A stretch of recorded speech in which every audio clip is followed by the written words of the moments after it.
गूजरों से पंगा लिया है, अबे अभी तो नानी याद दिलाएंगे तेरे को, रुक जा। देखिए, सबसे पहले तो मैं बता सकता हूं कि जो ये उमेश कुमार नाम का जो व्यक्ति है, सुना है वो एमएलए भी है इंडिपेंडेंट।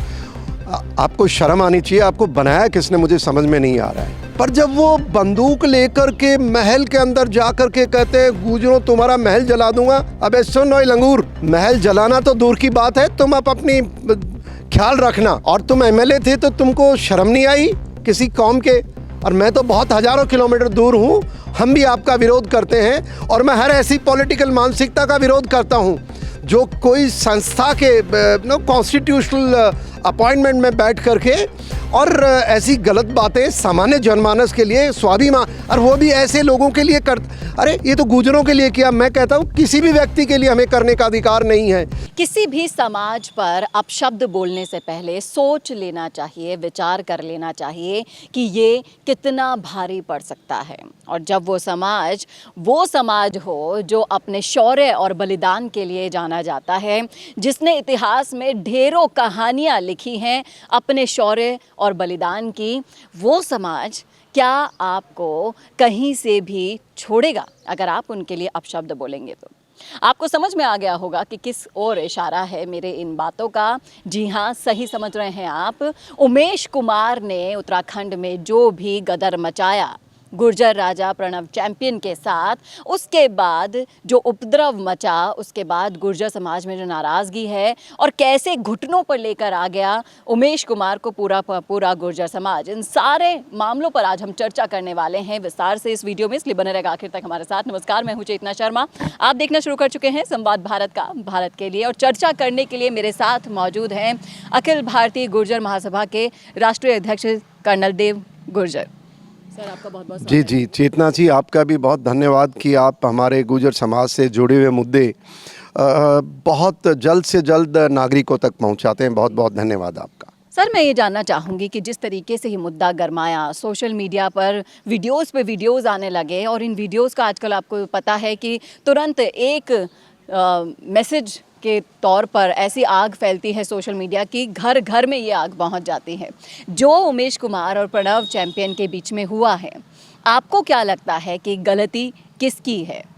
देखिए, सबसे पहले तो मैं बता सकता हूं कि जो ये उमेश कुमार नाम का जो व्यक्ति है, सुना है वो एमएलए भी है इंडिपेंडेंट। आपको शर्म आनी चाहिए, आपको बनाया किसने मुझे समझ में नहीं आ रहा है। और अगर आप पुराना इतिहास आपका भगवान ना करे, 2-4 दिन में खंगाल के बाहर आ जाएगा, मैं उम्मीद करता हूँ। पर आपकी इस मानसिकता के साथ अगर आपको एमएलए बनाया तो कभी भी ऐसी हरकत, एक आपने पूरी इस पॉलिटी को बदनाम कर दिया कि एमएलए का मतलब इस तरह होता है। दूसरी बात, मुझे लगता है कि इसके मन में कोई ऐसी गंदी मानसिकता है चेतना जी, जो किसी समाज नहीं, मैं मानता हूँ अपने जिम्मेवारी के प्रति वो सेंसिटिव नहीं है। तीसरी बात यह है कि उसने उस मधुमक्खी के छत्ते में हाथ डाला है, और वो भी गुजरों के समाज को छेड़ने का।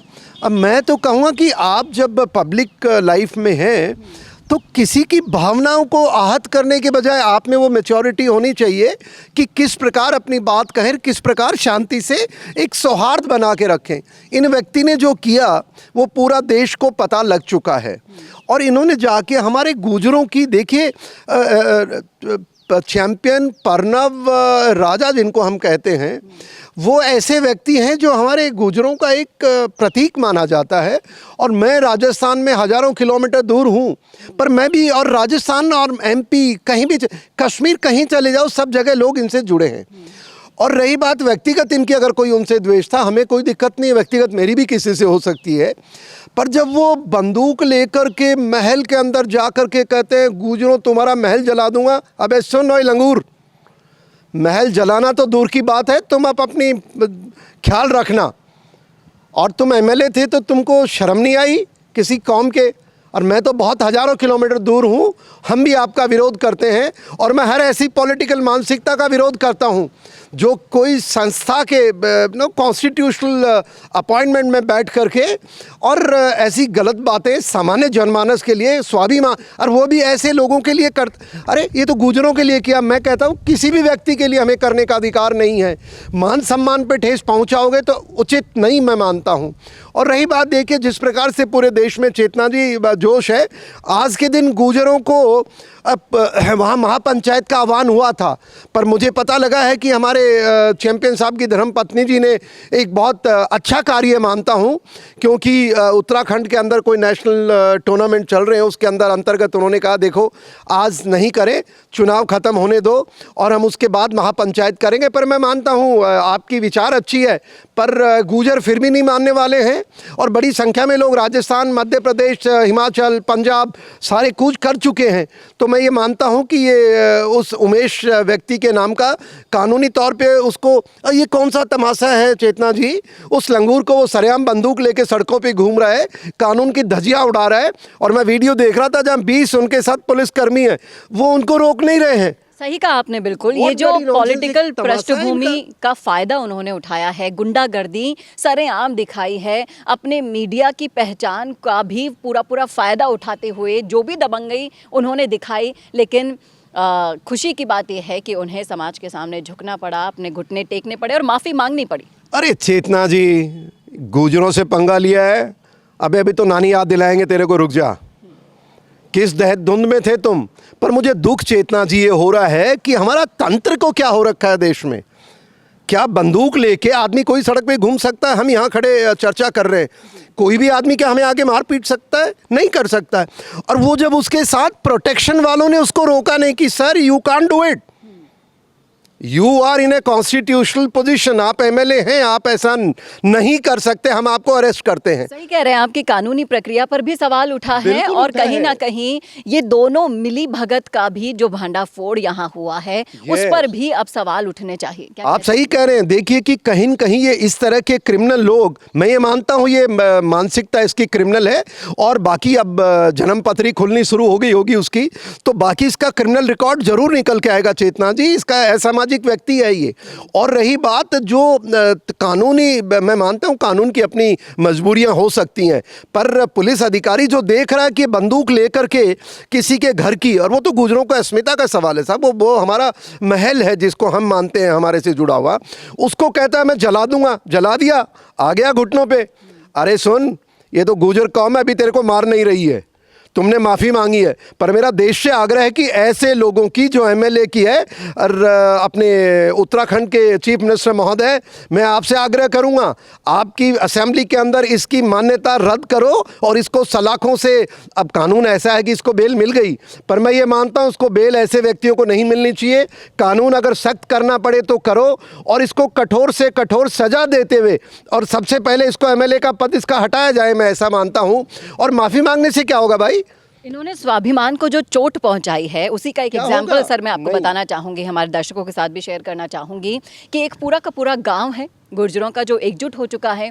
वहाँ इन्होंने 2-2 लाख रुपए और कोई मंदिर निर्माण करवाया था, आलू बांटे थे, वो सब रातों रात एकजुट हो गए हैं, पूरी की पूरी राशि उसे लौटाना चाहते हैं उमेश कुमार को, और जितना भी सामान उन्होंने बंटवाया वो वापस उनके घर पर और उनको लौटाना चाह रहे हैं। तो ये है वो चोट जो आपने दिल तक पहुंचा दी है और उसका खामियाजा भुगतना होगा आगे आने वाले समय में। देखिए इसने सबसे पहले क्या किया होगा, ये बड़ा शागिर्द आदमी होगा, और इसने जिस प्रकार से आप बता रहे, अरे अभी तो तेरा सामान लौटा रहे, रुक जा, बहुत कुछ लौटाएंगे समाज वाले। सरकार से आग्रह साहब, बस पूरा देश और पूरा, मैं कहता हूँ वाई ओनली गुजर, सामान्य जनमानस भी जो अपने आप को क्षेत्रीय समाज से जोड़ता है, जो अपने आप को सनातनी जोड़ते हैं, वो सब में रोष है कि किस प्रकार से एक चुनावा व्यक्ति बंदूक लेकर के घर में जा कर के, एक व्यक्ति के घर नहीं, एक समाज के मंदिर के ऊपर जा कर के वो बंदूक और धमकाता आग लगा दूंगा, ऐसे व्यक्ति को वापस जमानत क्लियरेंस मिली है, मैं आग्रह करूंगा नहीं मिलनी चाहिए इनको। और दूसरी बात देखिए, गुर्जर समाज एक ऐसा भोला भाला कौम है चेतना जी, ये बड़े राष्ट्रवादी लोग हैं, देश के साथ सदियों से खड़े हैं और अपना कोई अमीर भी नहीं है, हम लोग ही, हमारी रोजी रोटी के किसान मजदूरी करके चलती है। पर एक बात तय है कि अगर इस भोले भाले समाज को अगर आपने गुमराह करके वोट ले लिए थे, यकीनन लिए होंगे, वरना तुम जीत ही नहीं सकते उस इलाके में। पर आज जो तुमने हरकत की है, मैं मानता हूं आने वाले समाज दौर के अंदर आप तो नहीं, बाकी आप जैसे राजनीतिक व्यक्तियों से सचेत रहने का एक संकेत हमको दे दिया है। दूसरा, सरकार के लिए भी एक आग्रह है कि देखिए, ऐसे आपके जो चुने हुए व्यक्ति आते हैं और इस प्रकार की हरकत करते हैं तो इमीडिएटली कानून होना चाहिए कि उनको असेंबली में बिल पारित करें, उसकी सदस्यता रद्द करते हुए सलाखों के पीछे डाले। नहीं, आक्रोशित समाज का क्या पता है कौन किस दिन कितनी प्रोटेक्शन देंगे, इनको किस गांव में प्रोटेक्शन देंगे, पूरे देश में रोज है। और मैं मानता हूं कि मैं इंटरनेशनल गुर्जर महासभा की ओर से कह सकता हूं, समाज के प्रति इस प्रकार का कोई भी, और देश के किसी भी, हमारे गुर्जर नहीं, किसी भी समाज के साथ ऐसे गलत शब्द बोलना, धमकियां देना, उत्तेजित करना, उनकी भावनाओं को भड़काना, ये राष्ट्र विरोधी एक्ट है और उनको एंटी नेशनल घोषित करते हुए सलाखों के पीछे वापस डालना चाहिए, मैं ऐसा मानता हूं। जी बिल्कुल। और इस राय से आप कितने सहमत हैं? अगर आपने भी ये पूरा प्रकरण नोटिस किया है, सुना है, देखे हैं वो वीडियोस और जानना चाहते हैं कि अब इस पर और क्या होना चाहिए, तो बताइएगा ज़रूर कि जो कर्नल साहब ने राय दी है उसे ही मानना चाहिए या नहीं। क्या कहते हैं आप, कमेंट करके बताइएगा कमेंट बॉक्स में। सर, बहुत बहुत शुक्रिया अपने विचार हमसे साझा करने के लिए।